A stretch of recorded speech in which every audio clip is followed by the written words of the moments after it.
Hello everyone, आज हम करेंगे क्लास 5 की ईवीएस का chapter number 15 changes in our environment.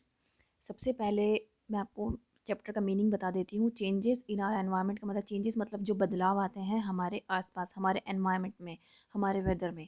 जो चेंजेस आते हैं वो किसी भी वजह से हो सकते हैं। ग्लोबल वार्मिंग की वजह से हो सकते हैं, पॉल्यूशन की वजह से हो सकते हैं। और पॉल्यूशन से आप बहुत अच्छे से समझ सकते हो कि अभी कुछ टाइम पहले ही, लास्ट वीक ही, बहुत ज़्यादा पॉल्यूशन था कि आपको ऐसा लग रहा था जैसे फॉग हो रहा हो।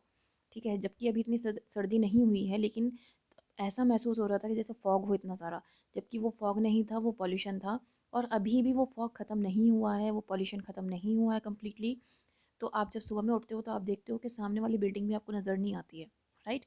तो वो क्या है, वो पॉल्यूशन है।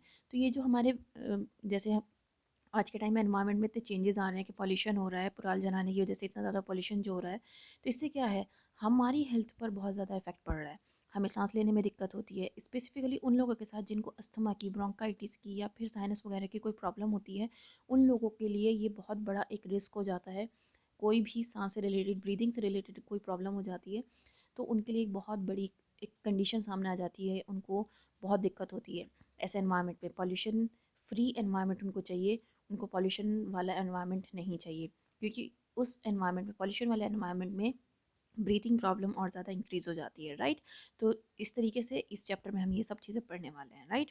सबसे पहले हम पढ़ते हैं एम्स। एम्स मतलब हमारे क्या ऑब्जेक्टिव्स हैं, हम क्या चाहते हैं कि हम इस चैप्टर में क्या पढ़ें।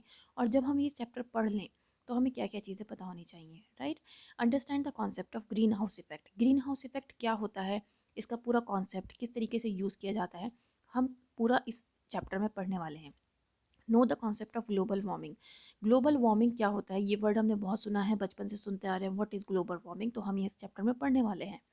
No the various ill effects of global warming. अब ग्लोबल वार्मिंग, जो ग्लोबल वार्मिंग है उसके कौन कौन से ऐसे इफ़ेक्ट्स हैं जो हम इस चैप्टर में पढ़ेंगे।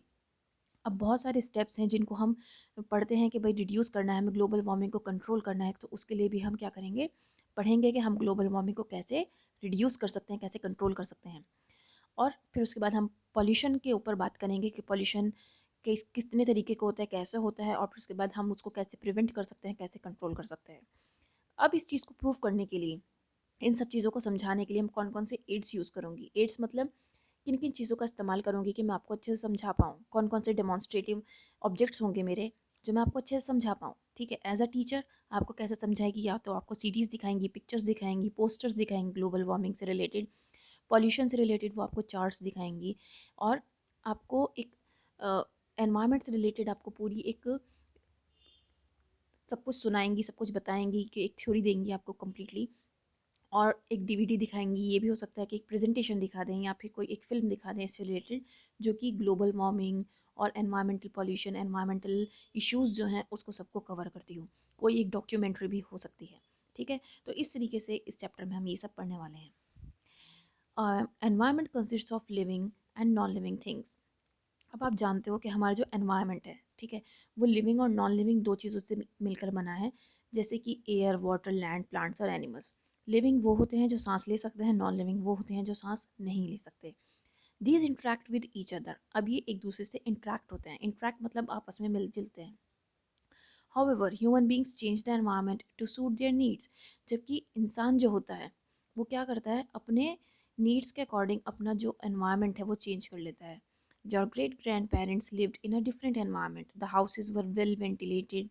There was greenery all around. There were few electric gadgets, less vehicles on the road, and fresh air. अब जिनके दादा दादी हैं वो उनको बताते होंगे कि जहाँ हम रहते थे, या वो गांव के घर में रहते थे, या जो शहर में भी रहते थे, उस टाइम पे जो एनवायरनमेंट था वो बहुत क्लीन था।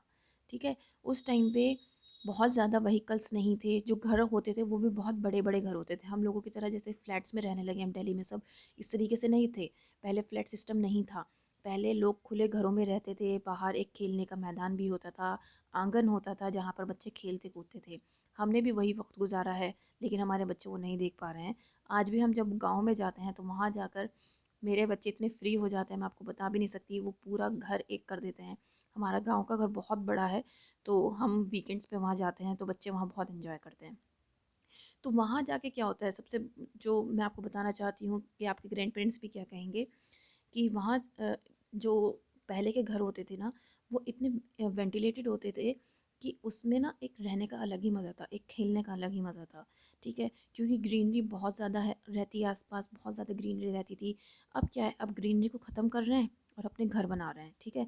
प्लांट्स को काट रहे हैं तभी तो घर बना रहे हैं, राइट? वरना इतनी जगह कहाँ आती थी? और पहले इलेक्ट्रॉनिक गैजेट्स भी नहीं होते थे, ना किसी के पास मोबाइल होते थे इतने ज़्यादा। मोबाइल का इन्वेंशन से ज़्यादा नहीं हुआ। आप ये देखो, अभी 8-10 सालों में ही ये जो इन्वेंशन हुआ है ये इतना ज़्यादा हुआ है कि इतनी रेंज हो गई है कि आज इंडिया जो है वो डिजिटल हो गया है, राइट? तो पहले जो इलेक्ट्रिक गैजेट्स थे वो बहुत कम थे, व्हीकल्स बहुत कम थे। तो जब व्हीकल्स कम थे तो रोड भी खाली रहती थी, इतनी भीड़ नहीं थी और हमें फ्रेश एयर मिलती थी। लेकिन आज के टाइम में ऐसा नहीं है। आज के टाइम में रोड फुल है, पॉल्यूशन बहुत ज़्यादा है और फ्रेश एयर बिल्कुल भी नहीं है। फ्रेश एयर के लिए हम लोगों को एयर प्योरीफायर्स लगाने पड़ रहे हैं घर में, राइट? तो इन सब चीज़ों की पहले हमें ज़रूरत नहीं पड़ती थी, लेकिन अब हमें एयर प्योरीफायर्स की ज़रूरत पड़ रही है। Gradually, human beings have changed the grassland around them into farmlands. अब क्या हो रहा है, ह्यूमन बींग्स ने क्या किया, उनके चारों तरफ जो ग्रासलैंड था उसको उन्होंने फार्मलैंड में कन्वर्ट कर दिया। फार्मलैंड में कन्वर्ट, अब फार्म दो तरीके के होते हैं, एक तो प्रॉपर फार्म बनाया जाए, एक होता है कि आप उसमें पूरी हाउसिंग भी कर दें और उसके साथ वो फार्म भी रहे, तो वो प्रॉपर बात नहीं होती है फार्म की, ठीक है?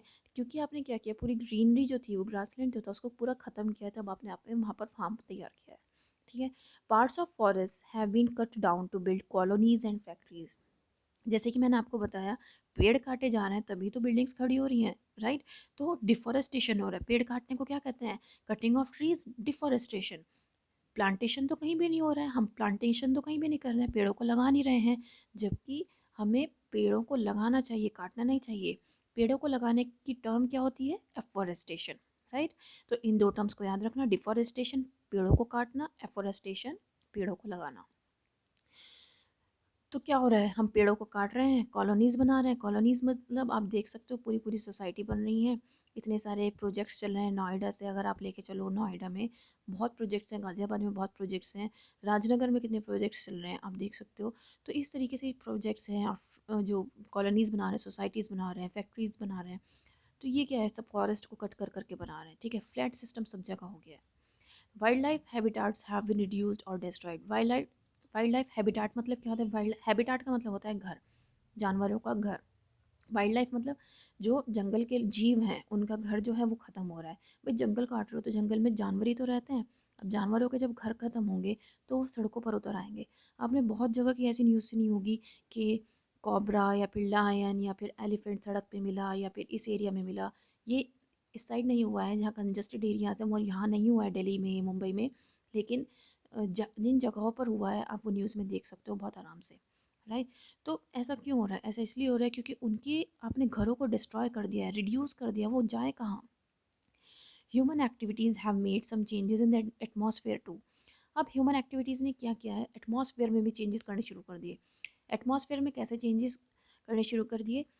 Factories are set up every day to meet increasing demands. अब आप खुद सोचो, जब आप इतने हाई लाइफ स्टाइल जीना स्टार्ट कर दोगे तो आपकी जो डिमांड्स है वो बढ़ती चली जाएंगी, ठीक है? पैसे की कोई कमी नहीं है आज के टाइम में, जो इंसान चाहे वो पैसा कमा सकता है। लेकिन जब आप पैसा कमा रहे हो तो उसको सही जगह यूटिलाइज करो, अपनी लाइफ स्टाइल को इंक्रीज मत करो, उसको इन्हांस मत करो, उसको बचा के रखो। पैसा जो कमा के आता है वो उसको एकदम से खर्च मत करो, क्योंकि आपको ये नहीं पता आने वाला वक्त कैसा था। आपको पता था कि इस ये वाला साल आप घर में रह कर गुजारोगे, आप स्कूल नहीं जाओगे? नहीं पता था किसी को भी। बहुत सारे लोगों ने अपनी जॉब खोई है, ठीक है? बहुत सारे लोग ऐसे हैं जो बेघर हो गए हैं। बहुत सारे लोग ऐसे हैं जो अपने गाँव को वापस चले गए हैं, जो वापस आने का नाम नहीं ले रहे हैं, क्योंकि उन्होंने वो वक़्त देखा है, वो भूखे रहे हैं, ठीक है? उनको जाने के लिए, आने-जाने के लिए उनको पैदल चलना पड़ा है। कुछ लोगों के बच्चों बच्चों की डेथ हुई है। आप खुद सोचो, ये वक़्त इतना हार्ड टाइम था ये सभी के लिए कि ये हमने कभी इमेजिन भी नहीं किया था कि ये साल 2020 हम घर में रहकर गुजारेंगे। तो पैसे की कदर करो, पैसों को वेस्ट मत करो। अगर आपके हाथ में पैसा है तो उसको बचा कर रखो। नो, नोबडी नोज़ कब वो पैसा काम आ जाए, कब किस तरह आप अपने पेरेंट्स की हेल्प कर पाएँ, right? So the number of vehicles on the road is increasing day by day, the amount of smoke produced also keeps going increasing. तो यहाँ पर मैं आपको बताना चाहती हूँ, क्योंकि हम अपने लाइफ स्टाइल को बहुत ज़्यादा इंक्रीज़ कर रहे हैं, हमारे पास पैसा आ रहा है तो हम अपनी लाइफ स्टाइल में चेंजेस ला रहे हैं। हम चाहते हैं कि हमारे पास गाड़ी भी हो, हम अगर मेरा बड़ा भाई के पास गाड़ी है तो मेरे पास अलग गाड़ी होनी चाहिए, मेरे छोटे भाई के पास अलग गाड़ी। भाई एक घर में 5 बंदे हैं तो पाँचों के पास अलग-अलग गाड़ियाँ हैं, और जाना एक ही जगह है पाँचों को, लेकिन सब अलग-अलग गाड़ी लेके जा रहे हैं। तो ये कोई ये बेवकूफ़ी की निशानी है, ये अच्छी बात नहीं है, क्योंकि आप पॉल्यूशन भी क्रिएट कर रहे हो, एक आप क्राउड भी कर रहे हो, रोड पर कितना क्राउड हो जाएगा, ठीक है? और एक स्मोक जो प्रोड्यूस हो रहा है वो तो है, उससे क्या हो रहा है, पॉल्यूशन हो रहा है। तो जिसकी वजह से क्या है, बहुत ज़्यादा परेशानी हो रही है, और रेगुलर फैक्ट्रीज़ लगाई जा रही हैं ताकि इन सब की जो नीड्स हैं उनको हम ओवरकम कर सकें, right? Now Thus air, water and land are getting more and more polluted. अब क्योंकि इतना ज़्यादा पॉल्यूशन हो रहा है तो इसकी वजह से क्या है, फैक्ट्रीज़ भी लगाई जा रही हैं। भाई फैक्ट्रीज़ का जो वेस्ट है वो सारा कहाँ जाता है, नदी में जाता है, जिसकी वजह से वाटर भी पॉल्यूट हो रहा है, एयर भी पॉल्यूट हो रहा है, और लैंड भी पॉल्यूट हो रहा है। एयर और लैंड कैसे पॉल्यूट हो रहा है, एयर हो रहा है आपका पॉल्यूशन की वजह से, वाटर मैंने आपको बता दिया जो फैक्ट्री से वेस्ट, जो मेल्टिंग वेस्ट होता है, जो लिक्विड वेस्ट होता है वो वाटर वाला वहाँ जा रहा है, लेकिन जो सॉलिड वेस्ट होता है वो लैंड पे जा रहा है, तो इसलिए लैंड भी पॉल्यूट हो रही है आपकी। तो इस वजह से हमारा जो पॉल्यूशन लेवल है वो इंक्रीज़ होता जा रहा है। आप कोई सा भी पॉल्यूशन का पार्ट ले लो, कोई सा भी टाइप ले लो, एयर हो, वाटर हो, लैंड हो, लेकिन वो पॉल्यूशन जो है वो इंक्रीज़ हो रहा है, रेगुलर इंक्रीज़ हो रहा है। तो हमें क्या करना है, उसको इंक्रीज़ नहीं करना, उसको डिक्रीज़ करना है हमें, ठीक है? तो हम उसके लिए क्या कर सकते हैं, अब greenhouse is a glass house where we grow plants specially during winter. अब एक ग्रीन हाउस इफ़ेक्ट है, एक ये टर्म है जो आप इसमें पढ़ने वाले हो। ग्रीन हाउस एक ग्लास हाउस होता है जहाँ पर हम प्लांट्स को ग्रो करते हैं विंटर्स में स्पेशली। इसका फंडा क्या होता है, अब हम इसमें समझते हैं कि ग्रीन हाउस करता क्या है, ग्रीन हाउस का मतलब क्या होता है।